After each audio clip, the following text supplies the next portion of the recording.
जल्दी जल्दी जल्दी 54 54 41 41 41 41। यार एक मिनट रुक जाना यार, ये भी मुझे एक बार प्रॉब्लम करा लेने दो। एक मिनट, ये रिवर्स सॉरी साइक्लिक क्या बोल रहा हूँ, कार्नोट या हीट इंजन या रेफ्रिजरेटर वाले प्रॉब्लम छोड़ के पूछ लो। ये सब भी मैंने प्रॉब्लम नहीं कराए, केवल डेरिवेशन हुआ है, तो एक बार थोड़े से एक दो प्रॉब्लम मुझे करा लेने दो, इसके बाद बताता हूँ। 41 के बाद बोलो 54 55 54 55।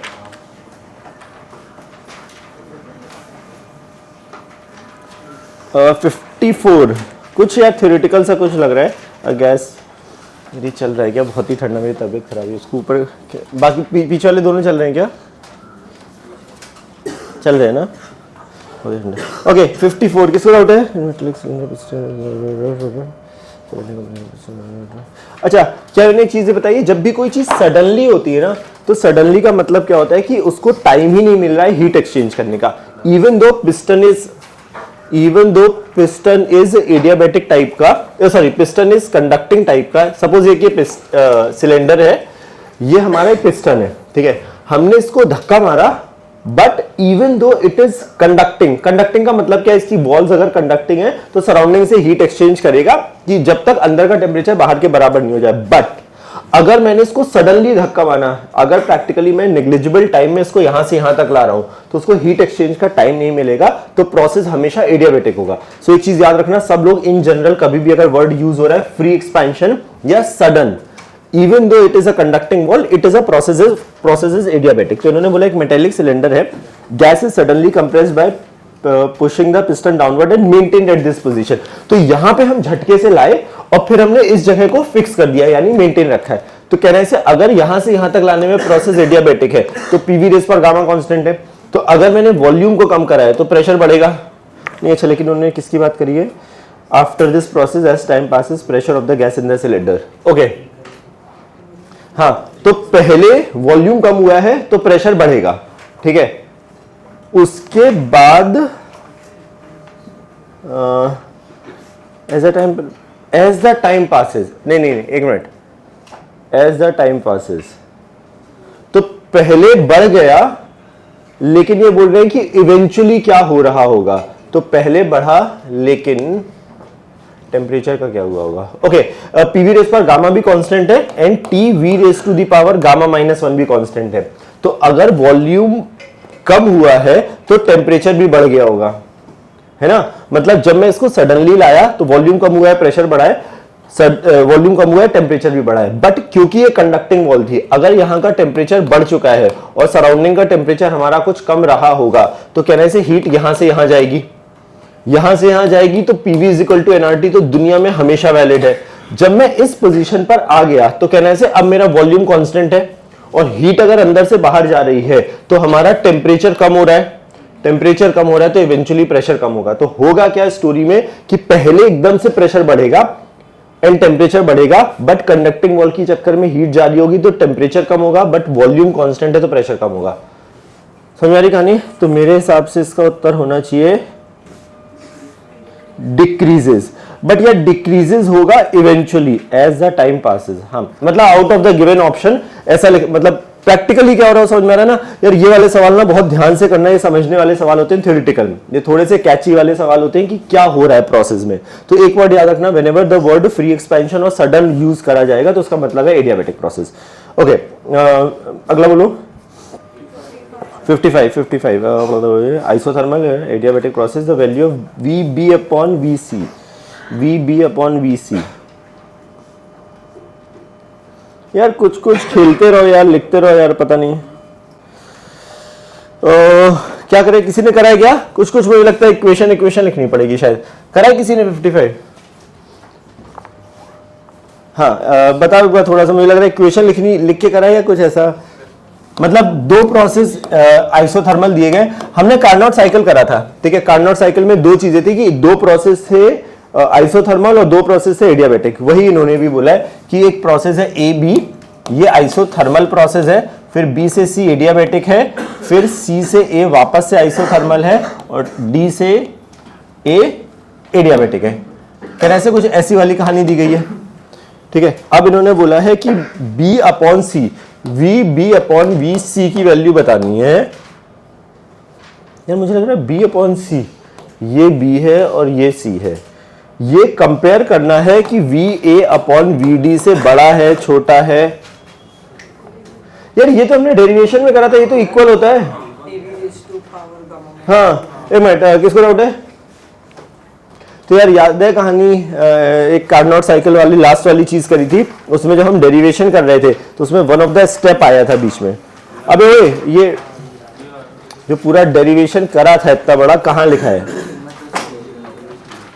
ये आलस भाई कार्नोट साहब भाई, एक पूरे बोर्ड का एक डेरिवेशन तूने भी नहीं करा है?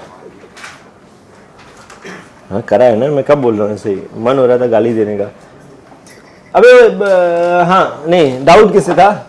ओए तो ये वाली कहानी करी थी, फिर ये दो इक्वेशन लिखी थी यार, कुछ है नहीं मतलब। ओके तो यार यहाँ और यहाँ पे टीवी रेस पर गामा -1 लगाओ, यहाँ और यहाँ लगाओ, दोनों को डिवाइड करोगे तो ये वैल्यू एक्चुअली बराबर आती थी इसके। ये नहीं बता रहा हूँ, क्या ही बताऊँ, उसमें डेरिवेशन करा हुआ है तो वो आती थी, वो लिख के, हाँ बिना लिखे नहीं पता चलेगा।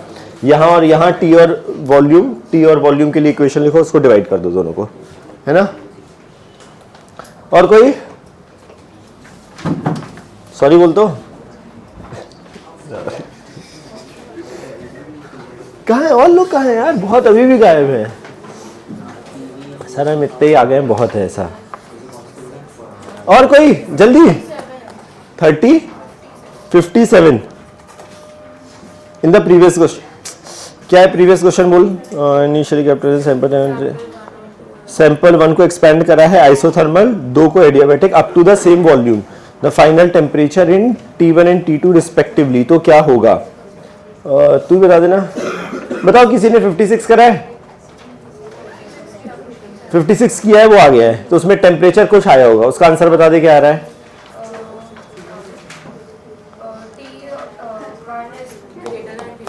अच्छा okay, T1 is greater than T2 आ रहा है। मैं बस केवल ऐसे पूछ रहा हूँ। सो सपोज हमारे पास क्या बोला गया, दो गैस थी, हमने दोनों को सेम वॉल्यूम, अच्छा ओके, एक गैस यहाँ है, इसको मैं आइसोथर्मली अगर एक्सपैंड कर रहा हूं तो कुछ ग्राफ ऐसा बनता। अगर एडियाबैटिकली एक्सपैंड कर रहा हूं तो स्लोप ज्यादा स्टीप होना चाहिए, तो कहना से वो ऐसा बनता, और उसको सेम वॉल्यूम तक करा है यहां तक। तो तूने जो निकाला है वो पहले वाले का टेम्परेचर T1 है, द फाइनल टेम्परेचर, तो यहां का टेम्परेचर T1 है, यहां का T2 है, ये आइसोथर्मल है, तो तूने वो सब लिखा होगा उस सब कहानी से तुझे ये पता चला कि ये आ रहा है, यहां तक सही रहा है ना? वो तूने टीवी रेस पर गामा को कंपेयर किया होगा, राइट? ओके, अब बोला गया है सेकंड पार्ट है, if P1 P2 the final pressure. ओ यार ये तो फिर बहुत आसान नहीं हो गया? अगर तूने पहला पार्ट निकाल लिया है तो ये पता लग गया कि यहाँ का टेम्परेचर ज्यादा है कंपेयर टू यहाँ, PV is equal to nRT, तो दुनिया में हमेशा वैलिड है ना? पक्का। अगर मैं सेम वॉल्यूम पे आ रहा हूं तो इसको भूल जाऊं, क्योंकि दोनों जगह वॉल्यूम सेम है। N और R को तो हमेशा ही भूल सकते हैं, तो जिस जगह का टेम्परेचर ज्यादा उस जगह का प्रेशर ज्यादा, समझ रहे ना? है ना? अगर तूने फर्स्ट पार्ट आई थिंक थोड़ा ज्यादा दिमाग लगाने वाला था क्योंकि कंपेयर करना था, उसके बाद तो फिर ये क्योंकि वॉल्यूम सेम है। और बोलो, एक आध सवाल कोई किया हो तो पूछ लेना, पूछ ले यार। हाँ 62 बल्क मॉडल्स के बारे में क्या हमने कोई बातें करी हैं? थोड़ी बहुत भी करी है। तो दो चीजें बताई थी जो तूने भाई पूरा डेरिवेशन बताया है, फिर अगर थोड़ी भी बात करी है तो बताया होगा। तो यार क्या है सवाल, क्या है? 60 कौन सा पूछा? 2 एब्सोल्यूट डबल आइसो, यार ये तो सीधे पी होता है वैसे। तू मतलब क्या हमने बल्क मॉडल्स का वो करा था क्या, गामा पी और पी? अच्छा ये नहीं होता भाई, अब तो तू नोट्स भी नहीं लिख रहा है, मैं कहाँ पेज पलट के दिखाऊं? ये भाई एक तो लिखना चालू कर, मैंने फॉर्मूला लिखा है, उसके बाद लिखाया भी होगा dp/dv, निकालो उसको सब्स्टिट्यूट करो, तूने सीधे आंसर लिखा है भाई। ये क्यों कर रहा है? ये bulk modulus is equal to P isothermal.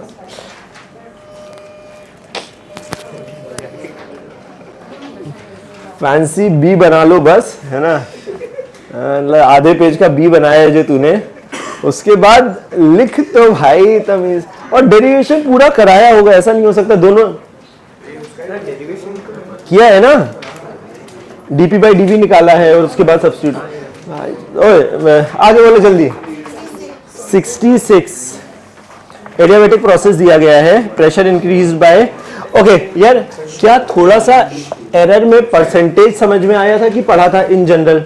सो जब हम किसी चीज की कोई एक रैंडम इक्वेशन, ये जनरलाइज बता रहा हूं, not for this problem, but ये हर जगह काम करता है, provided change in percentage of something छोटा हो। व्हेन आई एम सेइंग छोटा, लेस देन 5% होता है तो एक अप्रोक्सीमेशन काम करता है, जैसे कि, और वो हर बार काम करेगा। क्वेश्चन नंबर क्या था, सॉरी 66। एडियाबैटिक प्रोसेस है, प्रेशर को इंक्रीज कर रहे हैं 0.5% से। हमें पूछा गया वॉल्यूम डिक्रीज कितने परसेंटेज से होगा। क्या प्रेशर और वॉल्यूम में अपने को रिश्ता पता है ना, इज इक्वल टू कांस्टेंट। जब भी परसेंटेजेस आर छोटू है ना, लेस देन 5% होते हैं, तो हमें एक शॉर्ट ट्रिक क्या काम करती है, ये लिखा है PV raise power 1 into volume raise power gamma, then we can say delta P upon P into 100। Percentage के लिए वाला 100 है, या 100 बाद में लिख लेंगे, छोड़ो ये, प्लस जो भी किसी चीज में पावर लिखी है उस पावर को मल्टीप्लाई करो and delta V upon V लिख दो इज इक्वल टू 0, क्योंकि वो कांस्टेंट का चेंज है तो 0 है। ये हमेशा काम करेगा। मतलब अगर a raise to the power x, b raise to the power y upon c raise power z लिखा है, अगर अगेन हम रिपीटिंग, प्लीज ध्यान रखना, मैं यहां पे बोलता कि वॉल्यूम चेंज बाय 50%, ये काम नहीं करेगा। ओनली इफ द परसेंट, और ये हर जगह पे फिजिक्स में हर जगह काम करता है, और ये बहुत जगह आएगा, ग्रेविटेशन में आएगा कि परसेंटेज चेंज, हम अर्थ से ऊपर जा रहे हैं या अर्थ के अंदर जा रहे हैं तो ग्रेविटी में कितना चेंज होगा। तो अगर मैं छोटा जा रहा हूं, मैं 10 किलोमीटर चला गया कंपेयर टू अर्थ का रेडियस, तो ये नंबर बहुत छोटा है। तो ऐसे ही जब भी परसेंट चेंजेस छोटू होते हैं तो वो हमेशा पावर जो होती है गेट्स मल्टीप्लाई। तो जैसे कि, अच्छा मल्टीप्लाई बाय मैं पूरे में 100 कर दूंगा तो परसेंटेज वाली कहानी हो जाएगी। तो ये हुआ, हमें बोला गया change in percentage of P is given by 0.5, तो ये पूरा नंबर दिया है 0.5। अच्छा, ये डिक्रीज तो समझ में आ रहा है, दो चीजों का प्रोडक्ट है, इसको मैं राइट में ले जाऊंगा तो कहना है से वो ये आएगा। हमें ये पूरा नंबर पूछा गया है तो कहना है से इसको गामा से डिवाइड कर दो सीधे, तो 0.5 इसको काटो, गामा दिया गया है 1.4, सीधे आंसर आ जाएगा। लेकिन अगेन हम फिर से रिपीट कर रहा हूं, अगर मैं यहां पे बोलता चेंज इन वॉल्यूम इज 50%, तो तुम्हें P1 V1 raise power gamma is equal to P2 V2 raise power gamma निकालना पड़ता। प्रेशर की जगह लिखती तू इनिशियल प्रेशर अगर P है तो V1 raise to the power gamma is equal to, अगर 50% बढ़ गया तो P से 50% मतलब P/2 और बढ़ा तो नया प्रेशर हो जाता ये और V2 रेज पावर गामा। अब ये और ये काटते, फिर V2 की वैल्यू V1 के टर्म्स में आती, पावर 1 बाई गामा लेके, वो पूरा मैथ से सॉल्व करना पड़ता तब होता है ना। बट अगर छोटे 1, 2, 3, 4% है, या चेक द ऑप्शंस, अगर वो दूर दिए हैं then you can very well apply, otherwise no, है ना। ओके आगे बोलो। गुड मॉर्निंग, मैं आ ही गया हूँ, यही बात है। हाँ 70 किसी ने करा हो तो जल्दी से बता दो यार, नहीं तो पूरा पढ़ा, कुछ लंबी कहानी लिखी है। Expand from internal energy of the gas in 3 processes. Internal energy in the gas compare, भाई ये बहुत आसान नहीं लग रहा है मुझे, बता। इंटरनल एनर्जी को इस बात से मतलब होता है स्टेट से, है ना, फाइनल और इनिशियल स्टेट से, तो कोई डाउट है ना, है ना, फाइनल और इनिशियल स्टेट से। इंटरनल एनर्जी का फॉर्मूला क्या होता है, पक्का? तो एनसीवी डेल्टा टी। एन और सीवी को तो भूल जाओ क्योंकि सेम टाइप की गैस की बात हो रही है। डेल्टा टी मतलब जिसका डेल्टा टी ज्यादा होगा उसका डेल्टा यू ज्यादा होगा। क्या जहां से स्टोरी स्टार्ट हुई है वो तीनों गैस के लिए सेम है, तो इनिशियल पोजीशन सबके लिए सेम है। फाइनल पोजीशन में जिसका टेम्परेचर ज्यादा होगा, TF minus TI, delta T मतलब final temperature minus initial temperature, जिसका ये सब सेम, जिसका ये ज्यादा होगा वो हो जाएगा भाई पीवी इक्वल टू एनआरटी। जिसका P इंटू वी का प्रोडक्ट ज्यादा होगा उसका वो ज्यादा हो जाएगा। ध्यान से देखो, सबका वॉल्यूम सेम है, सबका वॉल्यूम सेम है, तो जिसका P ज्यादा उसका टेम्परेचर ज्यादा। सबसे ज्यादा P इसका दिख रहा है, फिर इसका दिख रहा है, फिर इसका दिख रहा है। समझ आ रहा है ना, कंपेयर हो रहा है ना, पक्का? तो मेरे हिसाब से 1 सबसे बड़ा होगा, देन 2 देन 3, है ना, चलेगा? ओके आगे आराम से, बहुत आसान है, नहीं भी किया होगा ना तो भी आ जाएगा, ऐसा कुछ नहीं है रॉकेट साइंस। पीवी का ग्राफ दिया है, तूने फॉर्मूला बोल दिया है ना। अब सोच, डेल्टा टी नहीं, पीवी 8R, तूने अभी फॉर्मूला बोला वो 8RT बाई पाई एम बोला ना, तूने 8R delta T by pi M नहीं बोला ना, है ना। देख स्पीड जब होती है तो वो डेल्टा टी क्या है, चेंज है ना। हम स्पीड में चेंज जैसा वर्ड यूज नहीं कर रहे हैं ना, हम ये बोल रहे हैं कि स्पीड का रेशियो बताना है ना। तो वहां पे डेल्टा टी नहीं है ना, तो चेंज नहीं निकालना है, रेशियो निकालना है। तो अभी टी किसके प्रोपोर्शनल होता है? अरे नहीं मतलब कैसे, फिर मैं आंसर ही बोल दूंगा मैं पूछते पूछते। बिल्कुल सही। एक चीज लास्ट बची है, थोड़ा सा बता दो एक बार। अच्छा नहीं आया है, बताएगा।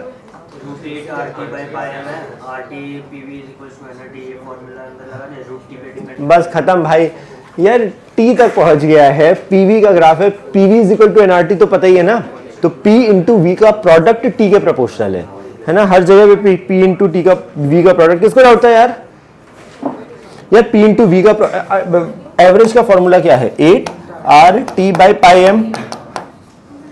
ये सब मसाला तो कांस्टेंट है, तो कहना है एवरेज वेलोसिटी टेम्परेचर के प्रोपोर्शनल है। हमें पीवी का ग्राफ दिया है, PV is equal to nRT होता है, तो कहना है T is proportional to PV होता है। तीनों जगह पे पी इंटू वी का प्रोडक्ट देख लो। फर्स्ट पर पी इंटू वी का प्रोडक्ट है P not V not, second पे है 4 पी नॉट वी नॉट, और लास्ट वाले पे भी है 4 पी नॉट वी नॉट।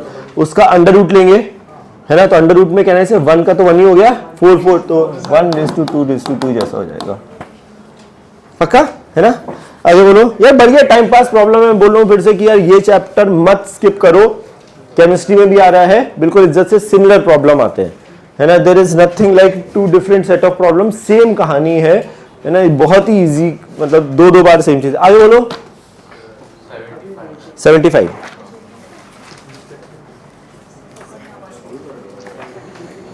अच्छा ये किसी ने पूछा, इसमें कुछ थोड़ा सा प्रॉब्लम है, कुछ तो एक चीज है जो गिवन अजीब सी कहानी दी गई है, ये मुझे चेक करना था, कुछ तो मिसिंग था। ये दिस आई चेक, ये किसी ने पूछा हुआ है मुझसे। हाँ इसके अलावा बोलो 77 6 PV ideal ratio of specific heat is slope of path A, slope of path ए एक रिवर पीवी डायग्राम। यार तुम्हें ये याद है एडियाबैटिक प्रोसेस होता था पीवी रेस पर गामा, इसका हमने डीपी बाई डीवी, जब ये बल्क मॉडुलस पढ़ाया था ना, तब मैंने इसका भी डीपी बाई डीवी याद कराया था और आइसोथर्मल का भी याद कराया था। डू यू रिमेंबर कि इसका स्लोप डीपी बाई, हम निकाल सकते हैं दोबारा, बट मैंने बोला था याद करना है। इसका स्लोप याद है क्या आया था? DP by dV PV raise पर गामा में क्या आया था सॉल्व करने पर? हाँ minus gamma P by V. हाँ सो बेसिकली वो स्लोप आया था इसको डिफरेंशिएट करने पर minus gamma P by V के बराबर।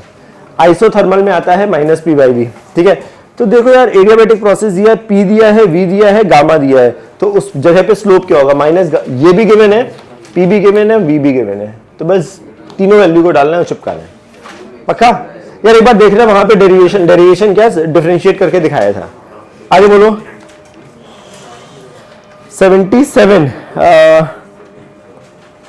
ओके, कोई बताएगा 77? किसको डाउट है? कोई बताएगा? इसमें भी एक छोटा सा इंटरेस्टिंग सा चीज है। किसी ने करा है 77? काम करा है तूने? काम करा है? ये क्या कॉपी किताब खुली हुई है?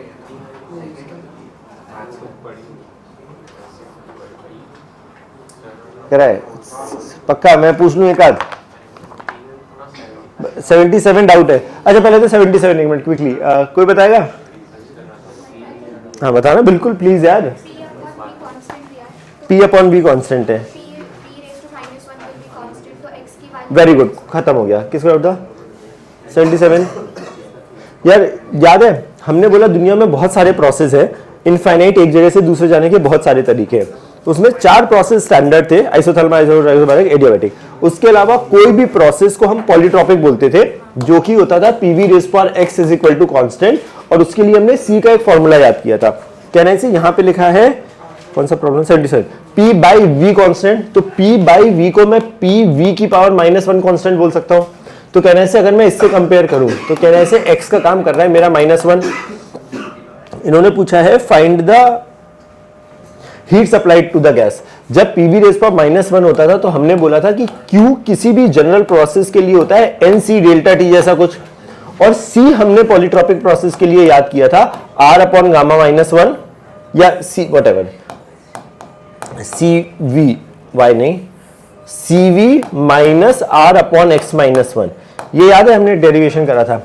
कौन सी गैस है? Mono di mono. अगर ये मोनोटॉमिक है तो ये 3/2R minus R upon X का काम कर रहा है अपने लिए -1, तो ये आया।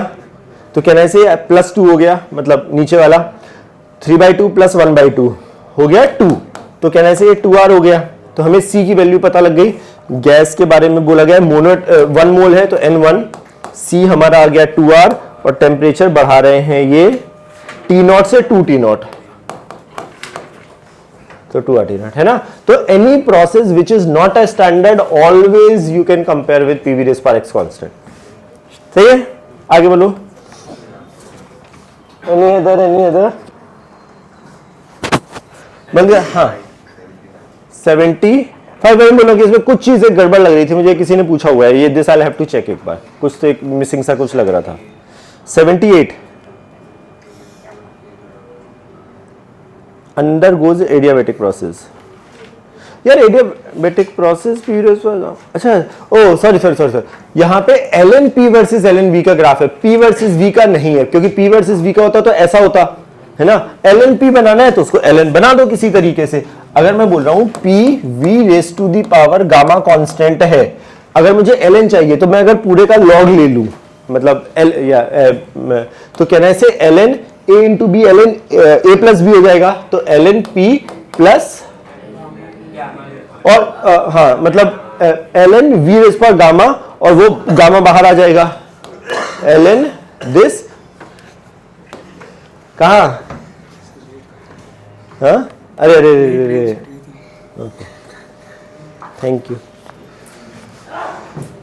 LN P plus gamma LN V is equal to something like LN C आएगा, है ना। हमें बोला गया LN P versus LN V, तो इसको इधर ले जा रहा हूं, तो कहना है से LN P is equal to minus gamma LN V plus LN C जैसा लिख सकते हैं। Y इज इक्वल टू ये पूरा मसाला M, LN V का काम कर रहा है X प्लस C, मतलब whatever some constant, Y is equal to MX plus C। कहना है say it is a straight line जिसका स्लोप है नेगेटिव। लेकिन इसमें दो क्या दिया है ये,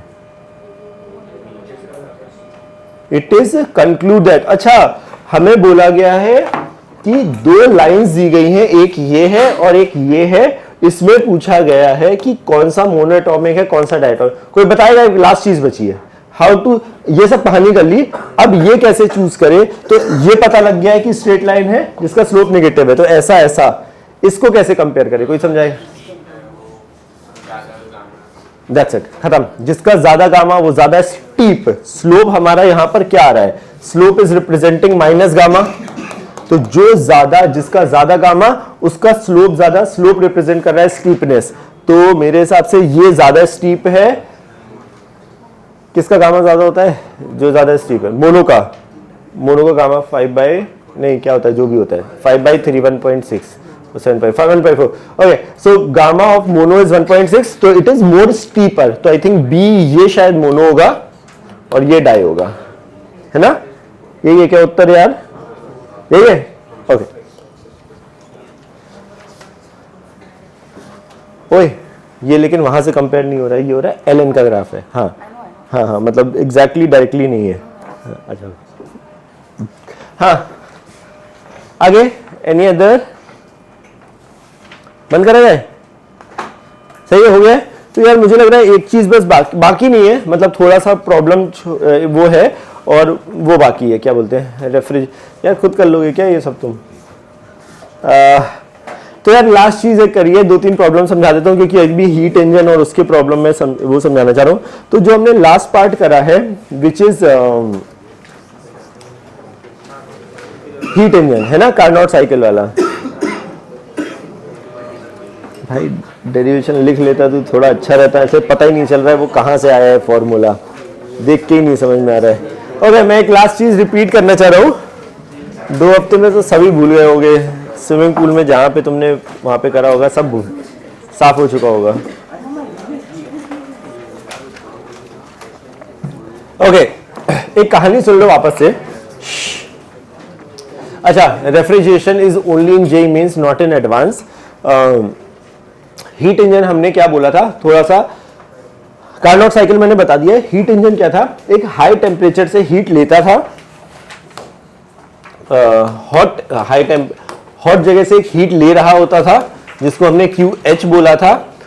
उससे हम एक कुछ काम करवाना चाह रहे थे, ठीक है, जिसको हमने बोला था वर्क, और जो काम नहीं करवा पा रहे थे वो हमारा एक कोल्ड जगह पर हमारी हीट निकाल ले रहा था। ऐसी कुछ कहानी थी, है ना। तो हीट इंजन हमने इन जनरल वर्ड क्या यूज किया कि यार दो आइसोथर्मल प्रोसेस के बीच में, समझना, एक थोड़ा सा कार्नोट की स्टोरी सुना रहा हूं, बस केवल सुनाई होगी, नहीं तो अब कुछ एक बार सुन लो जल्दी से। हमेशा कोई भी हीट इंजन ना दो आइसोथर्मल के बीच में काम करता है। एक हाई टेम्परेचर वाली जगह ये आइसोथर्मल है, एक कोल्ड टेम्परेचर जहां से हम हीट रिजेक्ट कर रहे हैं, mostly it is surrounding, mostly, ठीक है। अब साइक्लिक प्रोसेस का मतलब क्या है, एक जगह से अगर स्टोरी स्टार्ट हुई है, तुम्हें जाना है, नीचे आना है, फिर इधर जाना है और इधर जाना है। अब यहां से यहां जंप करने के इनफाइनाइट तरीके हैं। फिर से मैं सीधे जंप कर जाऊं, मैं ऐसे कर जाऊं, मैं ऐसे कर जाऊं, ऐसे, है ना, फिर यहां पे आ जाऊं, फिर चलूं और फिर ऊपर जाऊं, ऐसे चला जाऊं, ऐसे चला जाऊं, ऐसे चला जाऊं, बहुत सारे तरीके हैं। व्हाट कार्नोट रियलाइज्ड कि आउट ऑफ दीज इनफाइनाइट तरीका, अगर तुम्हें मैक्सिमम वर्क डन लेना है या फिर एफिशिएंसी को मैक्सिमम करना है, then there is only one way. ये बहुत सारे एक्सपेरिमेंट करने के बाद पता लगा कि पहले तुम किसी गैस को आइसोथर्मली एक्सपैंड करो, आइसोथर्मली एक जगह पे पहुंचो, फिर उसको एडियाबेटिकली एक्सपैंड करो, दूसरी जगह पहुंचो, आइसोथर्मली उसको कंप्रेस करो, फिर एडियाबेटिकली कंप्रेस करो। ऐसी कुछ कहानी बताई तो तुम्हारी एफिशिएंसी मैक्सिमम होगी। ये उनका कार्नोट साइकिल, इसीलिए नाम उनके नाम पे है कार्नोट साइकिल। तो ये एक स्पेसिफिक साइकिल था, बट कोई भी हीट इंजन हमेशा काम करता है दो आइसोथर्मल कर्व के बीच में। एंड किसी और अगर तुम किसी और तरीके से आओगे, तुम बोलोगे नहीं मुझे ऐसे आना है, आइसोकोरिकली आना है, फिर मैं वापस जाऊंगा, फिर आइसोकोरिकली ही मैं ऊपर जाऊंगा, तो इसकी एफिशिएंसी कार्नोट साइकिल की एफिशिएंसी से हमेशा कम होगी, ठीक है। तो best efficiency between two isothermal is when, जब वो कार्नोट साइकिल फॉलो कर रहा है। एफिशिएंसी हमने डिफाइन कैसे करा था, हमने बोला था आउटपुट अपॉन इनपुट। आउटपुट मेरा क्या है कि भाई मैंने यहां से हीट ली, बट जो मुझे काम करवाया मैंने, है ना, मैंने इसको दिए 100 जूल एनर्जी, बट इससे मैं जो लाइट ले पा रहा हूं शायद 50 जूल की ले पा रहा हूं। तो जो हमने काम कराया है वो हमारा आउटपुट है, ये लिखा। बट अपॉन इनपुट क्या है, जो मैं इसको दे रहा हूं, तो कहने से वो हमारे पास आया था ये, और इंटू 100 करा था। यहां तक कहानी क्लियर थी। बेसिक एनर्जी कंजर्वेशन क्या, ये जो हीट आ रही है QH, ये कहां जा रही है, दो जगह पे। इससे मैंने जो काम कराया और जो नहीं करा पाया वो हमारा कोल्ड में चला गया, या ये इसको Q in लिख सकते हो, is equal to W plus ये Q आउट है। यहां तक कहानी क्लियर थी, पक्का। फिर हमने W को बोला इट इज व्हाट, इधर पे लेकर गए तो वो आया था QH माइनस QI, ये आया था, फिर ये आया था, फिर हमने वो डेरिवेशन वेरिएशन वो सब फालतू चीजें करी थी, तो ये फाइनली आता था मेरे पास, क्या आ रहा था, Q नहीं, TC अपॉन TH ना। यहां तक कहानी क्लियर हो गई थी सबको। अब एक के बारे में दो तीन ऑब्जर्वेशन देख लो क्विकली। सो मेरे पास इवेंचुअली किसी भी हीट इंजन की जो एफिशिएंसी आती है वो आती है 1 माइनस TC अपॉन TH। अगर मुझे एफिशिएंसी बढ़ानी है ना, ज्यादा एफिशिएंसी करनी है, तो TH मुझे ज्यादा रखना चाहिए या कम। अब फाइनली इस पे डिस्कस करना है बस केवल। If I want to increase my efficiency then TH should be more और less, and TH will be जितना ज्यादा, है ना, मोर ना। डिनोमिनेटर में ये छोटू होगा तो 1 में से छोटू चीज आएगी तो नंबर बढ़ाएगा। तो फॉर अ गुड एफिशिएंसी जितना कम से कम टेम्परेचर होगा उतना ही अच्छा है। फॉर गुड एफिशिएंसी जितना हाई टेम्परेचर, जितना ज्यादा से ज्यादा होगा वो उतना अच्छा है। ये समझ में आ रहा है। In real life no heat engine will produce 100% efficiency. उसका प्राइमरी रीजन है 100% के लिए मुझे TC 0 करना है। मतलब मैं बोल रहा हूं कि भाई हमारा जो कोल्ड वाली जगह है उसका टेम्परेचर 0 केल्विन हो जाए, which is practically impossible to achieve. तो इसीलिए कोई भी हीट इंजन की जो एफिशिएंसी है it can not be made 100%।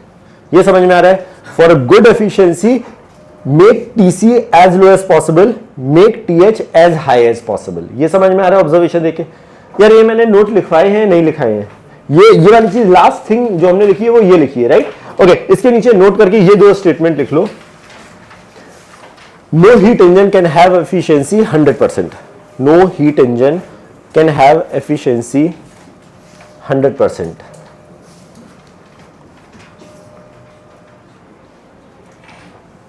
No heat engine can have efficiency 100%.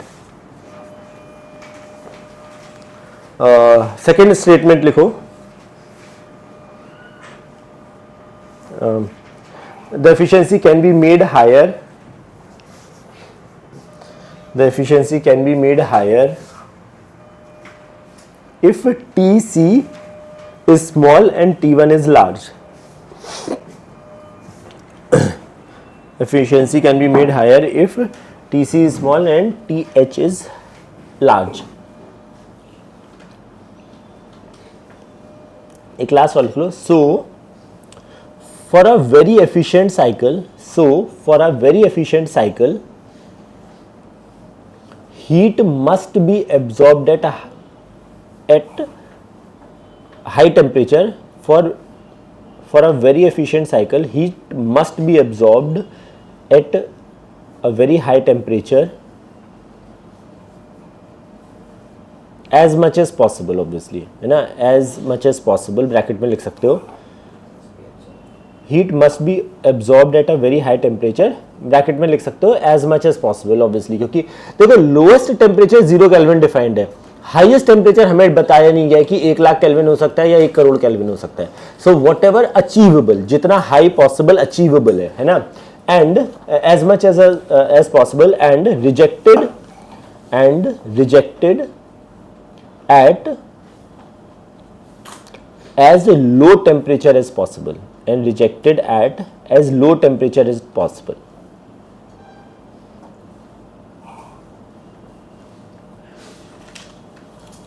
समझ में आ रही कहानी? पक्का? इसमें किसी को नंबर या फॉर्मूले में कुछ डाउट तो नहीं है ना? इसके एक दो प्रॉब्लम क्विकली करते हैं। सो राइट डाउन अ प्रॉब्लम अब। A heat engine is operated between 227 degrees Celsius and between 227 degrees Celsius and 327 degrees Celsius, and heat engine is operated between 227 degrees Celsius and 327 degrees Celsius possible. ठीक है? अगर मैं बिल्कुल ही गरीब सा सवाल पूछूं तो पूछूंगा बताओ इसकी एफिशिएंसी क्या होगी, तो 1 माइनस टीसी अपॉन टीएच करेंगे, टीसी की वैल्यू दी है ऐड कर दोगे। थोड़ा सा बस इंटरेस्टिंग कर रहा हूं सवाल। Find in which process efficiency would increase more. Find out in which process efficiency would increase more. First by increasing the temperature of hot reservoir by 100 degrees Celsius. First by increasing the temperature of hot reservoir by 100 degrees Celsius. Second, by decreasing the temperature of cold reservoir by 100 degrees Celsius. सवाल समझ में आ रहा है? हमें बोला गया है कि हमारे पास एक स्टैंडर्ड देख हमने क्या बोला है, ये जो तुम नोट वाले में स्टेटमेंट में देखो तो हमने क्या बोला, एफिशिएंसी कब ज्यादा बढ़ रही है, जब हम टीसी को जितना कम कर सकते हैं उतना करा जाए, या टीएच को जितना बढ़ा सकते हैं। मतलब अगर मैं इसको कम कर रहा हूं तो पक्का एफिशिएंसी बढ़ रही है, इसको बढ़ा रहा हूं तो भी बढ़ रही है। हमें बोला गया हमारे पास दो प्रोसेस है अलग अलग तरीके से, कि मैं कोल्ड वाला टेम्परेचर में 100 डिग्री से कम कर रहा हूं सेकंड वाला, या हॉट वाले का 100 से बढ़ा रहा हूं। In out of the two process in which process efficiency of the cycle would increase more. सवाल इज क्लियर? पक्का? अच्छा, किसी को सवाल में डाउट है? थोड़ा सा अजीब सी कहानी है कि एक बार मैं कोल्ड का टेम्परेचर 100 डिग्री कम करना चाह रहा हूं और हॉट का एक अनदर प्रोसेस में हॉट का टेम्परेचर 100 डिग्री बढ़ाना चाह रहा हूं। आउट ऑफ द टू किस प्रोसेस में एफिशिएंसी ज्यादा बढ़ेगी? बढ़ेगी दोनों में, बट किस में ज्यादा बढ़ेगी? करो ट्राई। बहुत डिफिकल्ट नहीं है। बहुत डिफिकल्ट क्या नहीं है, मतलब सामने फॉर्मूला तुम्हें पता ही है, बिना निकाले देखो आएगा नहीं। मतलब वो obviously out of the two कुछ होगा, बट तुम्हें निकालना ही पड़ेगा। भाई आया? आगे यार एक, अच्छा एक मिनट, फॉर्मूला समझ में आया है सबको? एक फॉर्मूला बोला है ईटा 1 माइनस, ये है ना फॉर्मूला परसेंटेज के लिए 100, अदरवाइज फॉर्मूला तो यही है। अच्छा एक तो 27 का जब नंबर आ जाए समझ जाओ वो केल्विन वाली कहानी है ऑब्वियसली हर बार। 1 माइनस एक है इनिशियली ओरिजिनली टी सी की वैल्यू कितनी 227, मतलब कितना हो गया 500 है ना, तो 500 और वो तो 100 ज्यादा है ये है, तो 1 माइनस 5/6 कितना होता है 1/6। ठीक है, पहला वाला प्रोसेस है जहां पे हॉट रिजर्वायर का टेम्परेचर बढ़ाना चाहते हैं 100 डिग्री, हॉट वाले का, तो हॉट वाला ये है, इसका टेम्परेचर बढ़ाना चाहते हैं 100 डिग्री, तो फॉर्मूले में क्या आएगा हमारे पास 1 माइनस 500/700, राइट, कितना हो गया 2/7। ठीक है, सेकेंड वाला कोल्ड का टेम्परेचर ये 100 डिग्री कम करना चाह रहे हैं, तो यहां 100 डिग्री कम कर दो, 1 माइनस 400/600, ये कितना हुआ 2/3, 1 माइनस 2/3 ना, तो मतलब 1/3। अच्छा इससे पता नहीं लग रहा है, 0.6 कितना होता है 0.1 समथिंग, 2/7 कितना होगा 0.2 समथिंग, 1/3 0.3। सीधे सीधे यार, इसके रिस्पेक्ट में तो बढ़ना ही है हमें, लेकिन कंपेयर इन दोनों को करना था यार बहुत आसान नहीं था यार, ये एक ही फॉर्मूला बताया है उस पर ही बेस्ड है, कुछ है नहीं उसमें ज्यादा, मतलब बनेगा ही नहीं, it's just a way of saying. पक्का पढ़े आगे, एक और प्रॉब्लम जल्दी से क्विकली, उसमें इतना सांप सीढ़ी बनाया है जो तूने मेरे को राइट डाउन जल्दी से। And heat engine is operated between two fix temperature, and heat engine is operated between two fix temperature, and heat engine is operate, ओए जाने क्या, अच्छा अगला सवाल चालू हो गया ना, मुझसे डिस्कस कर, एक दूरियां बढ़ाओ अपने बीच की, दूरियां बढ़ाओ जल्दी, ओए बिल्कुल नॉर्मल रिएक्शन नॉन जीरो कर दो वॉल से और तुम्हारे बीच में, इधर किसको, और and heat engine is operated between two fix temperature, it rejects 200 joule of heat per cycle, it rejects 200 joule of heat per cycle for doing 20 joule of work. It rejects, थोड़ा समझना language का ही problem है ये, it rejects 200 joule of heat per cycle for doing 20 joule of work. Find, first part is magnitude of heat taken from the hot reservoir. First part is magnitude of heat taken from hot reservoir, and second efficiency of the cycle. Magnitude of the heat taken from hot reservoir, and second part is efficiency of the cycle. Please यार जिसके दोनों आ जाए ना please बोलना मत, एक बार मुझे बुला लेना है ना। फिर से अगेन यार फिर ये रिपीट कर रहा हूं, प्लीज रिमेंबर द डायग्राम।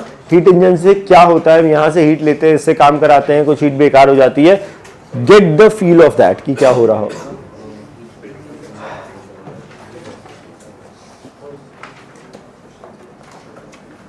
मतलब एक तो फॉर्मूला याद रखो और एक वो जो हमने फ्लो चार्ट जैसा बनाया था कि यहां से हीट ली हमने, उसको कुछ मेहनत करी, कुछ काम करा उसने, और उसने एक जगह पे सराउंडिंग में हीट रिजेक्ट कर दी जो बची हुई है।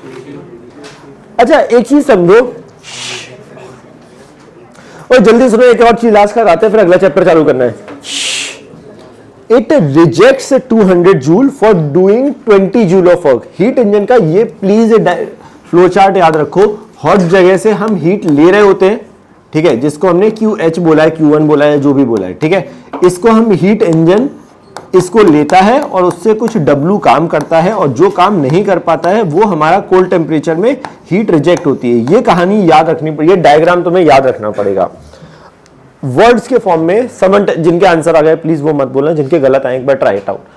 It rejects 200 joule of heat for doing 20 joule of work. तो मुझे बताओ, it rejects 200 joule of heat out of this और दिस, ये 200 क्या है प्लीज। अच्छा जिसके आंसर आ गए वो मत बोलना, ऑब्वियसली सही आए हैं वो। It rejects 200 joule of heat. इसमें से क्या गिवन है? QC गिवन है भाई, for doing 20 joule of work. क्या गिवन है भाई? नाम ही वहां पे तो लिख ही दिया है 20 joule of work. Basic energy conservation क्या बोल रहा है? How much heat it is taking from this. तो यहां से आ रही है तब इन दोनों में जा रही है ना। ये एरो समझ में आ रहा है ना?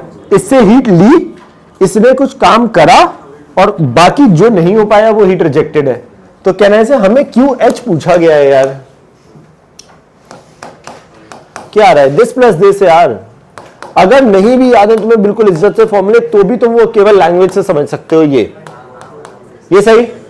एफिशिएंसी डिफाइन कैसे भाई? Output upon input.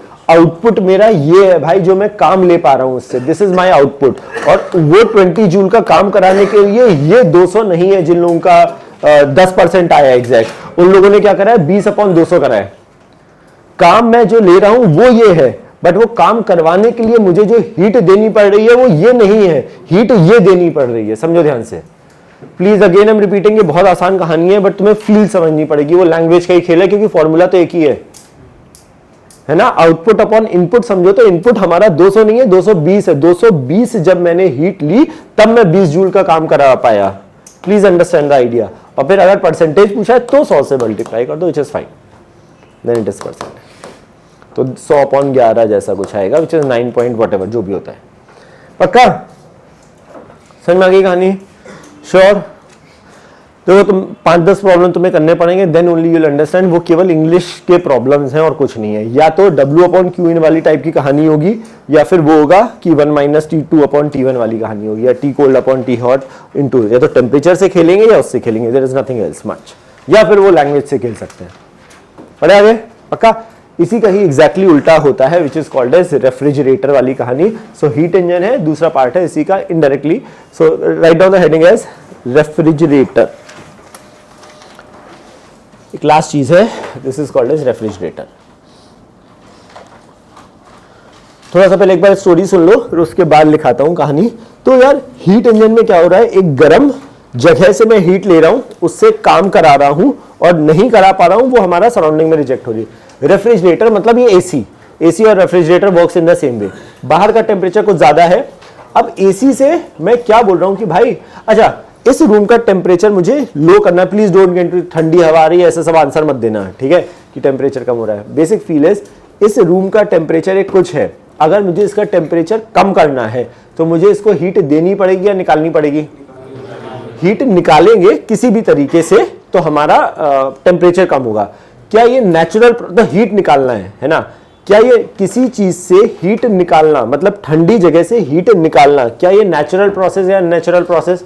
Unnatural process है। मतलब मुझे इलेक्ट्रिसिटी तुम बंद कर दोगे तो ये काम रुक जाएगा। This is an unnatural process. Natural process क्या होता है कि हॉट से कोल्ड में हीट ट्रांसफर होती है, कोल्ड से हॉट में मुझे हीट ट्रांसफर करनी है। मतलब यहाँ का टेम्परेचर ऑलरेडी कम है सराउंडिंग से, उससे मैं हीट निकालूं और बाहर फेंक दूं तो कहने से यहाँ का टेम्परेचर कम होगा।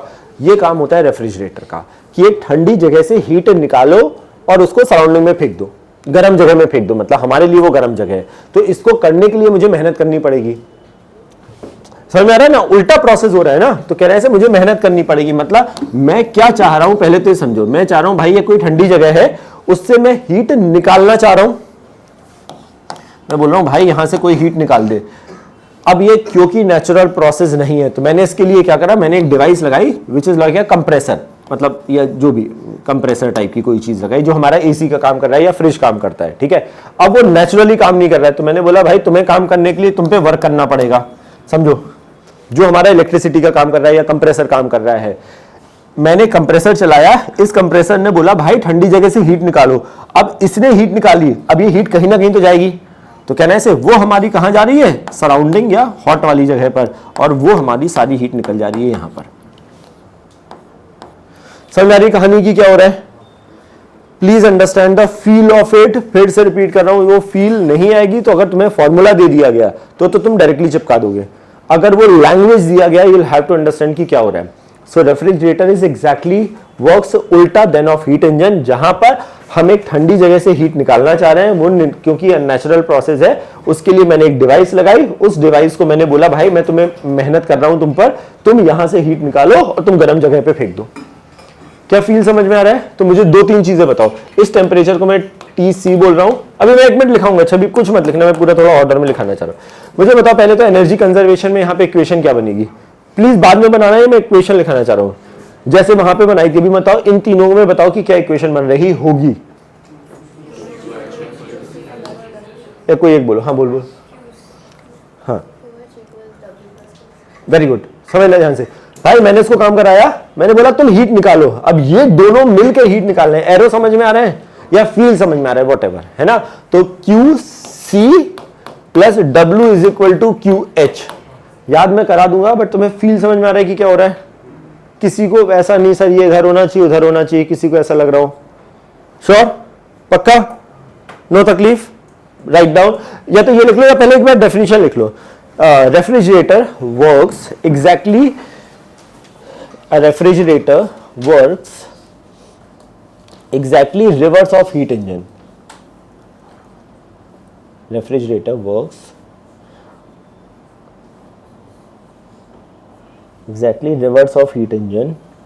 Works in a way that of reverse of heat engine. Okay, a refrigerator works exactly reverse of heat engine in which, हाँ in which करके पूरा लिख लो, in which we extract heat from cold reservoir, in which we extract heat from cold reservoir and we extract heat from cold reservoir and rejects it to a hot reservoir and rejects it to a hot reservoir and does a W amount of work, and does W amount of work, and does W amount of work। यहां तक कहानी समझ में आ गई, पक्का। दूसरी चीज, अब उसके बाद डायग्राम बनाना, उसमें जैसे वहां पे एफिशिएंसी डिफाइंड है, यहां पे एफिशिएंसी डिफाइंड नहीं है, यहां पे वर्ड डिफाइंड है कोफिशिएंट ऑफ परफॉर्मेंस।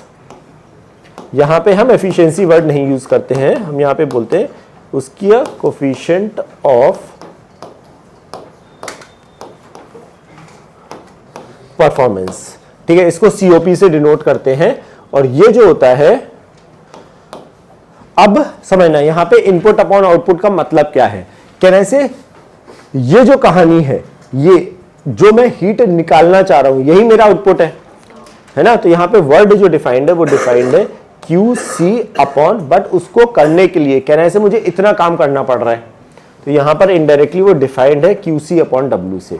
तो अभी QC अपॉन W देखो ध्यान से क्या आ रहा है, तो QC को मैं यही लिख रहा हूं अपॉन W को लिख सकते हैं अपॉन QH माइनस QC। हमने जैसे पीछे वाली कहानी में, अगर तुम्हें याद हो, हमने पूरी कहानी करी थी, तो जो Q आ रहा था वो प्रोपोर्शनल टू इट से टेम्परेचर आ रहा था, है ना। तो सेम चीज यहां पर है। तो अपने को जो याद रखना है, 2 चीजें याद रखनी है। तो जो QC होगा वो कोल्ड टेम्परेचर के प्रोपोर्शनल है, ये H माइनस TC के बराबर है। This is what you are suppose to remember. तो यहां पे कोफिशिएंट ऑफ परफॉर्मेंस डिफाइंड है which is TC upon TH minus TC के बराबर। एफिशिएंसी हमेशा 1 से कम होती है, कोफिशिएंट ऑफ परफॉर्मेंस यहाँ पे 1 से ज्यादा हो रहा है, क्योंकि ये वाला नंबर हमारा बड़ा है और ये तो सब्ट्रैक्ट हो रहा है, तो ये नंबर छोटा है। बट यहाँ पे पॉइंट है, यहाँ पे एफिशिएंसी डिफाइन नहीं करते हैं, यहाँ पे कोफिशिएंट ऑफ परफॉर्मेंस डिफाइन करते हैं कि हमने इतनी हीट निकाली है बट इतनी मेहनत करनी पड़ी है ना। तो this is how you are suppose to remember.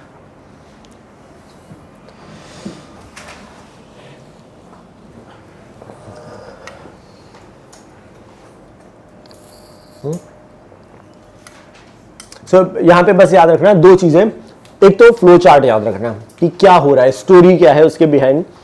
Word यहाँ पे एफिशिएंसी नहीं है, कोफिशिएंट ऑफ परफॉर्मेंस है, वो डिफाइंड है। यहाँ पे काइंड ऑफ जो आउटपुट है वो मेरा है, सॉरी, जो हम उससे निकाल रहे हैं, है ना, जो हमारा QC है, जो हम उससे, इससे हम कितनी हीट बाहर फेंक पा रहे हैं, वो मेरे लिए आउटपुट है। करना क्या पड़ रहा है उसके लिए जो मेहनत है वो है W, वो चलाने के लिए, वो कंप्रेसर या AC चलाने के लिए जो मेहनत करनी पड़ रही है। पक्का, श्योर, यहाँ तक कहानी सही। एक बेकार फालतू सा गरीब सा सवाल है कि जो ये जो चीज होती है सेम है ना। अच्छा, AC और मेजरली जो फ्रिज होता है वो सेम वे में काम करता है ना। फ्रिज में भी हम सेम ही चीज कर रहे होते हैं कि हम पानी रखते हैं उसका अंदर का टेम्परेचर कम होता है क्योंकि वो सेम कहानी कर रहा होता है। फालतू सवाल एक ये, क्या अगर मैं फ्रिज का दरवाज़ा खोल दूँ तो क्या रूम ठंडा हो जाएगा कि नहीं? नहीं। अगर सेम वे में काम कर रहा है तो क्या प्रॉब्लम है? मतलब एसी और वो काम ही कर रहा है, वहाँ पे सिंपल आइडिया है, हीट अंदर रिलीज हो रही है। इसकी अगर जो आउटडोर यूनिट है तुम उसको अंदर रख दोगे तो ये गर्म ही होगा, क्योंकि उसकी एफिशिएंसी तो 100% कभी नहीं हो रही है। सो अगर जो इसकी आउटडोर यूनिट है, इसीलिए इवन जो ये वाले एसी होते हैं विंडो एसी, उसका भी जो आउटडोर है जहाँ पे हवा फेंक रहे हैं गर्म हवा, वो बाहर जा रही है। तुम अगर उसकी वाली कंप्रेसर को अंदर रख दोगे तो ऑब्वियसली गर्म होगा, क्योंकि it doesn't work that way. But fridge में रूम गर्म इतना फील नहीं होता है, क्योंकि उसको बहुत छोटा एरिया ठंडा करना है। फ्रिज की जो अंदर का साइज है, इसलिए वो टनेज वाइज वो बहुत कम होता है, तो वो रूम इनडायरेक्टली वो गर्म ही कर रहा है प्रैक्टिकली अगर देखा जाए। बट वो इतना कम होता है कि वो सराउंडिंग के टेम्परेचर में वो अपने आप बैलेंस आउट हो जाता है। पक्का सारी कहानी समझ में आई? एक क्विकली एक जल्दी से प्रॉब्लम लिख लो तो you will get an idea कि क्या है। हाँ, सो राइट डाउन, मतलब बस केवल लैंग्वेज समझाने के लिए प्रॉब्लम बता रहा हूँ, बट आइडिया उतना ही सही है। Okay, so write down, and refrigerator box is at temperature -3 degree Celsius, and refrigerator box is at -3 degree Celsius, जिसमें हम आइस जमाना चाह रहे हैं। if the surrounding temperature is maintained at 27 degree Celsius, practical number है, मोर और less इतना ही होता है। if the surrounding temperature is maintained at 27 degree Celsius, fridge का टेम्परेचर है -3 एंड सराउंडिंग का टेम्परेचर है 27 degree Celsius. Find out the total heat exhausted to the atmosphere. Find out the total heat exhausted to the atmosphere if a refrigerator box is maintained at -3 degree Celsius, -3, and surrounding temperature is maintained at 27. काम की चीज है, final outside temperature 27, refrigerator का temperature is -। फिर गायब हो गई तू। अच्छा, कहाँ पहुंची, एक बार तू बोल दे, बता ना। हाँ,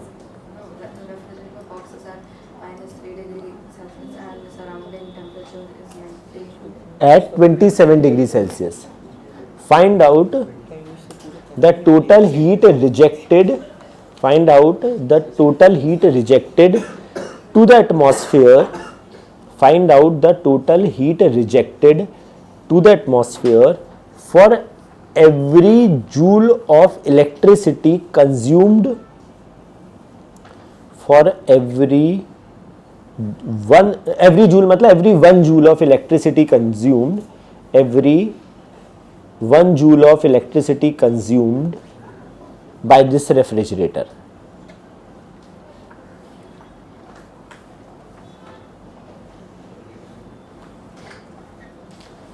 अगेन आई एम रिपीटिंग, सारी कहानी लिखी है, please get into the feel of कि क्या हो रहा है। अच्छा, मैं एक बार थोड़ा सा फील बता दे रहा हूं। रेफ्रिजरेटर का टेम्परेचर है -3, सराउंडिंग का टेम्परेचर है हमारा 27 डिग्री सेल्सियस, ठीक है। अब इसको चलाने के लिए मुझे कंटिन्यूअसली इलेक्ट्रिसिटी स्विच चालू करना पड़ रहा है। For every 1 joule of electricity consume, हमें कितनी हीट सराउंडिंग को देनी पड़ेगी। हो तो यही रहा है ना, हम इस ठंडी जगह से हीट निकाल रहे हैं, उसको निकालने के लिए एक मेहनत कर रहे हैं, कंप्रेसर चला रहे हैं, और वो कंप्रेसर क्या कर रहा है, यहां से हीट निकाल रहा है, जो मेहनत हो रही है वो सारी हीट अपने को सराउंडिंग में फेंक दे रहा है। यही तो कर रहा है, वो सारी हीट जा रही है उसके पास बाहर। एनर्जी कंजर्वेशन तो वैलिड ही है। प्लीज केवल लैंग्वेज इसमें देखो यार, अगर सीटी में प्रॉब्लम आएगा तो शायद टेम्परेचर दे देंगे, तुम्हें वैल्यू पूछ लेंगे। मेंस में आएगा, एडवांस में तो आता ही नहीं है। मेंस में अगर आएगा तो ये थोड़ी सी स्टोरी लिख देंगे, उस स्टोरी से जज करो क्या गिवन है, क्या दिया गया है, क्या निकालना है। वो स्टोरी है बस केवल, क्योंकि फॉर्मूला कुछ है ही नहीं इसमें अदरवाइज। बोल, लिख लिख लिख के बता दे। राइट, सही है।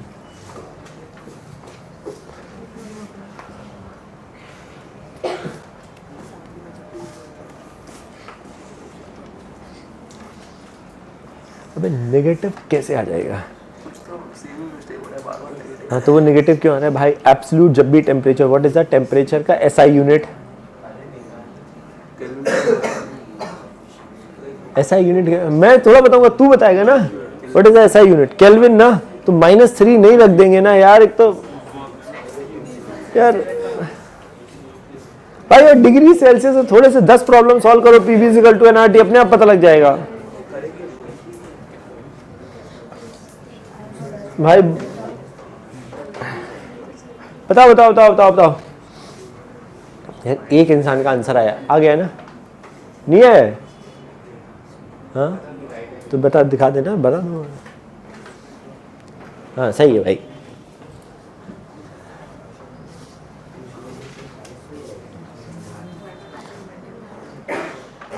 अच्छा, क्यू की यूनिट बता दे तो पहले मैंने, क्यू की यूनिट। तो फिर अब नहीं अभी भी गलती है तूने। अच्छा एक तो पहले समझ, तूने जो भी ऐड करा है 270 आई थिंक तेरे हिसाब से केल्विन है, राइट? उसमें तू 1 ऐड कर रही है। 1 क्या है? 1 वॉट। तो वही घोड़े को गधे से ऐड नहीं कर पाएगी ना तू, है ना?